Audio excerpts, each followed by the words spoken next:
আপনারা কি রেস্টুরেন্টের মতো কাবাব খেতে চান? তাহলে আজ আমি বানাতে চলেছি রেশমি কাবাব বাড়িতেই। চলুন তাহলে পুরো ভিডিওটা শেষ পর্যন্ত দেখে নিন।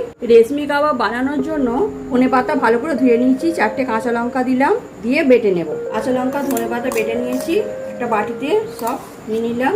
1 চামচের মতো আদা রসুন বাটা দিলাম, 1 চামচের মতো গরম মশলা গুঁড়ো দিলাম, গোলমরিচের গুঁড়ো দিলাম 1 চামচ, গুঁড়ো দুধ দিলাম 2 চামচ, লেবুর রস দিলাম 1 চামচ, কসুরি মেথি দিলাম 1 চামচ, 2 চামচের মতো টক দই দিলাম, 1 চামচের মতো বাটার দিলাম।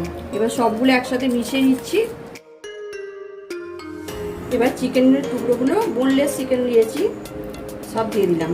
1 চামচ চিনি দিচ্ছি আর 1 চামচের মতো নুন দিলাম, দিয়ে ভালোভাবে মিশিয়ে নিচ্ছি। খুব সহজ পদ্ধতি, এরকমভাবে আপনারা বাড়িতে তৈরি করবেন। ব্যাস মেখে 1-2 ঘন্টা রেখে দেবো। 2 ঘন্টা আমি ঢাকা দিয়ে রেখে দিয়েছিলাম। এবার এরকম কাঠি জলে ভিজে রেখেছি, এবার একটা করে কাঠি নেব আর এরকম একটা করে চিকেন এর মধ্যে গেঁথে দেবো। এরকম নতুন নতুন রেসিপি পেতে আমার চ্যানেলটিকে সাবস্ক্রাইব করে নেবেন। সব চিকেনগুলো এইভাবে কাবাবের কাঠিতে আটকে দিয়েছি। এবার আমি একটা ফ্রাই প্যানে ভেজে নেব। এবার কড়াতে অল্প করে একটু সাদা তেল দিয়ে দিচ্ছি। তেলটা গরম হয়ে গেছে, আমি 1/2 চামচ মতো বাটার দিয়ে দিলাম আর একটা করে এইভাবে কাবাব এর মধ্যে দিয়ে দিচ্ছি, ফ্রাই প্যানের মধ্যে দিয়ে দিচ্ছি। গ্যাসের আঁচ কমিয়ে কমিয়ে এরমভাবে একটু ঢাকা দিয়ে ভেজে নেব।